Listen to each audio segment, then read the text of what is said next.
Today on the Extreme Channel, we're going to review the stupidest fucking Predator statue I've ever seen in my life.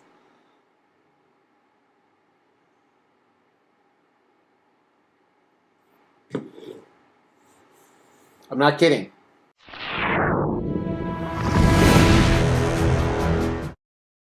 As the Extreme Channel is pushing towards 50,000 subscribers, these are just a few of the statues we are giving away on the journey there. If you want to know how to win one, stay tuned for later in the video. Hey, welcome to the Extreme Channel. My name is Mr. X. Today we have the Prime 1 Studio 1/3 scale Jungle Hunter Predator Deluxe bonus version in front of us. Whew! What a mouthful. That's what she said. So this is a really interesting statue, and as I said in the intro, in my opinion, it's one of the stupidest Predator statues they've ever come out with. And this is going to be a little bit of a controversial review because I just don't see it. I don't see what all the dick riding and obsessing over this statue has been. I finally got it in after so many years of waiting, and honestly, I've got some issues. Or maybe the statue has some issues. So we're going to try and do a traditional extreme review today, and that will really tell you why I think this is such a stupid fucking statue. So recently, I actually sold the majority of my Predator pieces. You can actually check out a video right here. And as a disclaimer, when I'm filming this, the Fugitive Predator statue and the Assassin are still available, which may be a good thing because I don't know if this guy can replace them. So Prime 1 Studios made this. This is based off of the movie. So, for you idiots out there, Predators actually came both in movie and comic form. This is based off the Arnold Schwarzenegger original Predator movie back when I was a child in the 80s or 90s, I don't remember exactly. I drank like a whole bottle of wine right before I filmed this review, but that just is a true serum, so you know I know what I'm talking about. So anyway, this is based off the movie, and I gotta be honest with you, like I said, I have some significant issues with it. We're gonna talk all about that shit in the Extreme Review. So let's just kick it off talking about concept. So this creature was created by Stan Winston. No disrespect to Stan Winston, I absolutely love Stan Winston in a total heterosexual way. Homosexual if I have 2 bottles of wine. So, starting with the concept of this piece, you know, a lot of people said, hey, they copied ECC.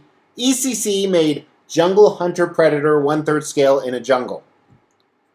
ECC doesn't own the fucking rights to that, so I think this is totally different, but they have a black museum-style base on the outside. I'm not a huge fan of that. I don't like museum-style bases. On the bottom, they have the jungle. Now, what I really like is they didn't over-jungleize it, so there's not too much vegetation. You see some cool shit we'll look at during paint and sculpt. Some fallen enemies, a lot of different display options, which don't really greatly change the concept of this statue, but you'll see that when we get to the design. He's in a museum pose. Little bit of action to him, so he's kind of lunging forward, but still very much museum, not too dynamic. Depending on how you display him, I have a human skull and spine in his red hand with his blades coming out, and then an open left hand, and you see the traditional Predator garb. So Predator, whoever owns the rights to that, I don't know at this time, has to approve of this, and I think they did to an extent because you see everything you would see out of the original costume or suit that they used in the movie, and he's standing up there, depending what portrait, again, lots of different portraits, you saw that. Roaring, really cool, huge statue overall, and I think that's a lot of the problems. We're going to talk about the stupid stuff when we get to design. Concept is fine, it's nothing original. Like I said, ECC or Cinemaquette did this. It's a fucking Jungle Hunter Predator. You know, I did a review of Prime 1 Studios quarter-scale Jungle Hunter Predator from the Dark Horse comics right here. Concept, this really isn't anything original. At best, it's a 3 out of 5, I think. Design. So much stuff going on with design. This is probably going to be the longest part of the review. Let me measure him. This bitch is way too big. That's what she said. So wide is probably about 30 inches. Deepest part, probably about 32 inches. And then the tallest part is, shit, I don't fucking know. Over 3 feet tall, I think. If you want exact dimensions, check out Comic Concepts' website. Now, while I have some issues with this statue, I don't have issues with Comic Concepts. I think they're a fantastic distributor for not only Prime 1 Studios, but a lot of other companies. We'll talk more about that later. But honestly, it's too fucking big. So we'll talk more about that after you see the unboxing and assembly. 3 huge boxes for just one statue. I'm sure they had art boxes. I didn't look at them, but they all have the traditional white foam. Everything was packed pretty well, so I had no breakages. This is the first box, mainly the body, some other accessories. Second box had 2 layers. Here's the base with a bunch of the hands, and then the final box was mostly portraits and a tree.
So some of the stupid problems, as you saw, I had with the assembly.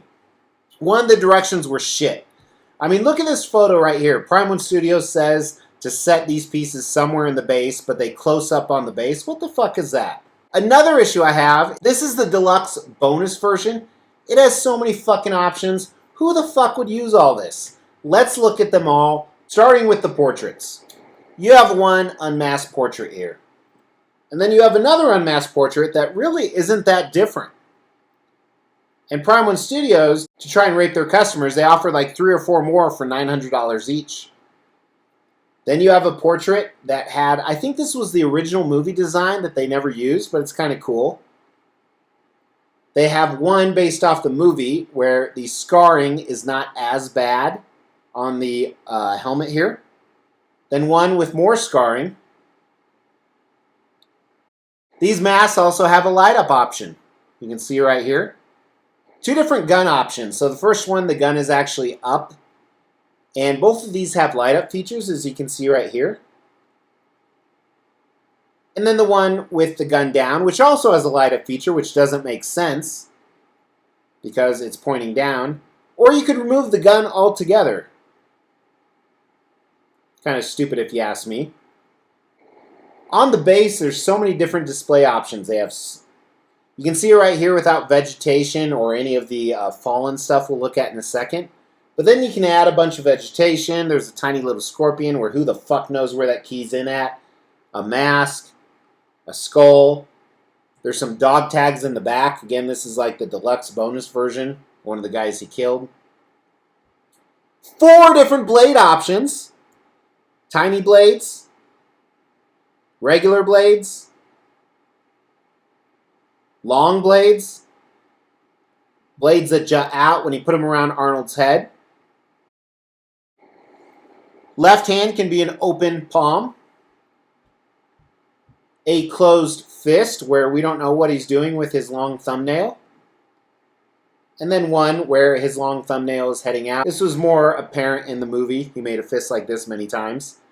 And the right arm has the same options, an open fist, a closed fist where we don't know what happened to his thumbnail, and then the one where we can see his thumbnail for a while. But then also where he's holding the human head and spine. Now his left hand does have the bomb, and it does have a light up feature, which should have been better than this in my opinion, but here it is not lit up, and then you can see it lit up as well. So essentially to operate this guy, you need like 30 fucking batteries. 2 pieces I left in the box because they're fucking stupid are the proximity nameplates. If you're looking at this giant statue and you don't know that it's Predator, then you're pretty stupid. So again, these came with the bonus deluxe version. I left them right in the box. And of course, there's a lot of optional stuff. He had like this little belt around here. He has a belt here. He has bones there. You can hang them. You can not hang them. You can do whatever the fuck you want. Too many display options. Half of them I just put back in the 3 huge boxes that it came in. Now, everything did fit together well. I had trouble, as you saw, getting both of his legs in the peg, but it slid in fine. And after that happened, I remember some people had issues with it. Not really any big seam lines or anything like that. The weight itself, I mean, my God, the 3 different boxes were each like 70 pounds, so this probably weighs over 100 pounds. I'm scared to move it. And the displayability, you gotta get a shelf that's like 3 feet deep. So I don't know how I'm gonna figure that out. So I think they overkilled it on too many display options, especially knowing the fact that some of the cool portraits you have to buy separately for $900. It's way too big to display. I mean, they could have cut some of this base in half. Literally made it easier to display. Now, one thing is, like I did say this is too big, but when you look at the human skulls, the one right here and the one on the bottom, they're about equivalent to a lot of my 1/3 scale statues. So I don't think he's overscaled. He's just too fucking big. So again, I give the design a 3 out of 5. Too many options, too big, bad directions, have to pay for some of the cool switch outs. Paint and sculpt. They did a good job. I'm not going to lie on that. I'm not going to front. Yo. Fitty. That's my gangsta talk. It's not the whole bottle of wine. Did you know Monster makes alcohol now? Now, I'm not going to spend hours on the paint and sculpt because there's so much to cover. And really, videos do not do this piece justice. But let's start with the portraits.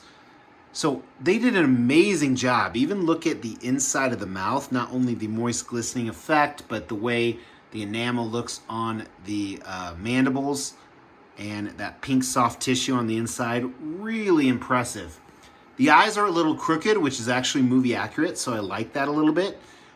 They do appear to be decals. They may not be, but I think they did a nice job. Again, you see that moist effect quite apparent in a lot of places of the statue, more where like the porcupine quills are coming out. I think that looks really good. And you know, I think they used decals on that 1/4 scale jungle hunter I had. I don't know if that's the case here. If they did, I can't tell. So whatever they did to alleviate that, the spots look absolutely fantastic. The dreads could have been a little bit better, but I still think it's done really well. They almost look like they have motion and fluidity to them, which is really impressive. So great job. Also on the masks here, let's just look at some of these. I like the worn aspect to them. They did a nice job with the tones of the mask, very movie accurate. You can see this right here. Great job. The scoring of the plasma shot or bullet hole in the head. Have a little bit of white piece in there. But nice job on the portraits, which honestly is one of the most important parts. That's what makes Predator look really, really cool. But they didn't stop there. So the body itself, the netting around it, the quills coming out, look really, really good. I like how the anatomy is not over muscular, but it's still like a physique, you know, a nice physique for a humanoid. You see some veins right in there.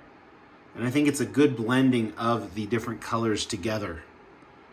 Then his armor, not too shiny, not too dull. I really like that. You can definitely tell it's been through some battle, but it doesn't look horribly scored. That's kind of everywhere. And then even tiny detail in the electronics, because he didn't just have electronics on his bomb arm over here, but kind of used everything. Fantastic job on the nails on the hands and the feet, if that's what you're into. Again, a lot of moist effect. Really, wherever it's darker, I think they added that moist effect, and then a little bit of a glistening everywhere else. I think that's what really brings this thing to life. And we'll look at the base in a second. But even right here, the human spine, great blood effect. I really like those dark reds. The blades themselves, I think they could have been a little bit better. They are painted polystone, but it's still nice. They did a great job for metallic. Again, not too shiny, as they wouldn't be after a lot of usage. See the details in the gun up here. And really, I could, you know, continue to show stuff forever. The vegetation looks fine. I think that when you have vegetation on a sculpted statue, it's really hard. And, You know, every company, not just Prime One, but they've really elevated their game over the last 7-8 years. I've been collecting statues. I think 6 or 7 years. This part is mixed media, just kind of a heads up on that. So hopefully we don't see the deterioration that we saw like on Sideshow's Wolf Predator, but time will tell with that. The legendary scale Wolf Predator, I know mine, the leather deteriorated pretty bad. But I think it looks really good. I mean, it's a thicker leather, and I like the contrast of the different materials. This is more of a leather. This is more of like a felt right here. So I think that was smart. And even the tree back here looks really good. The moss could have been better, but you'll never see this. This is on the back of the statue. And again, like we talked about in design, a lot of wasted space in my opinion. You never see this. The snake looks absolutely fantastic. Here's the head of it, but really wasted. Then on the base here, some of the moss down here looks much better. And again, complete moist effect. Maybe this is when he was coming out of the water, right when Arnold got covered in mud. Who knows? I think it's more of a conceptual piece. But Scorpion, that I couldn't find where the fuck it goes, looks nice. The rocks look good. And of course, the translucent resin in the water with the fish. My wife, Mrs. X, really liked this part of it. And I've had a few statues very similar. But yeah, they really did a nice job on the paint and sculpt on almost every aspect of this. It's really hard to find something to knock them on. I do really like the paint. I think they knocked it out of the park. That I will give them a 5 out of 5 on, as much as I don't want to. Sculpt is really impressive. When I initially saw photos of this and other videos, and I tried to stay away until I get it in person, I was a little concerned, but he's really impressive in person. I think the sculpt's also a 5 out of 5. So value, though. Like I talked about, you get all these fucking pieces. 300 were like a collector's edition, which was really limited. 500 were very similar to mine, other than the fact it had a few bonus pieces missing. And then 1,000 of this bonus deluxe, whatever the fuck they call it right now. So there's like 1,800 of these, and they range from $2,500 to $3,000. Now, I pre-ordered mine from Comic Concepts. They are one of my go-tos for Prime 1 Studio statues. Seen in the past few months that I get a ton of my Prime 1 Studio statues from them. They're usually more competitive on the price, and they have cheaper shipping. So I highly recommend them. There's a non-affiliate link in the description below. But I don't know, 1,800 people have this, if not more. I mean, I could be wrong on the edition size, and it's a $3,000 statue, so it's really hard to move. And not a lot of people can display this. So I think the value is a 3 out of 5 at best, simply because a statue that expensive really limits your audience size. Now, the last category we always talk about is, does this have the X factor? Is it a 5 out of 5 statue? I think this is stupid, but fuck me, it's impressive. I'm going to be honest with you. I stared at this for like 3 minutes, almost like it was a naked lady when I first got it. I just stood in front of the camera just staring at it. Fuck me, despite all the issues I have with it, this is a X Factor statue. I give it a 5 out of 5. Coolest Predator statue I've ever seen. Now, I know that may shock you despite all the issues, but my God, on the body itself and the portrait, it is just really, really impressive. I have the next two on order, the City Hunter and the Berserker, or Berserk. Wow. I just need to figure out how to fucking display them. I still think they made them too big. I still think there's too many switch outs. I still think there's some stupid stuff about this. But I am really impressed. So I would say well done, Prime 1 Studio, but you guys made hand over fist money on this. I feel like I was raped. And I kind of like that, actually. We will be giving all of these statues away, plus additional ones, at every 5,000 subscriber milestone. To win one of these statues, all you have to do is make sure you've liked this video, you've subscribed to the channel, you've hit that bell notification, and then just drop a comment below. Every 5,000 subscriber milestone, we are going to do a random drawing and pick a random comment and give one of these statues away, plus some additional ones I'm not showing right now. The more videos you comment on, the higher your chances are to win. Hey, thank you for tuning in. A little bit different review. I know you've probably watched a number of reviews on this piece, so I thank you even more. But throw down in the comments below, do you disagree? Do you agree? If you disagree, go fuck yourself and fuck your mom. But the rest of you, take care of yourself. I love Monster Alcohol.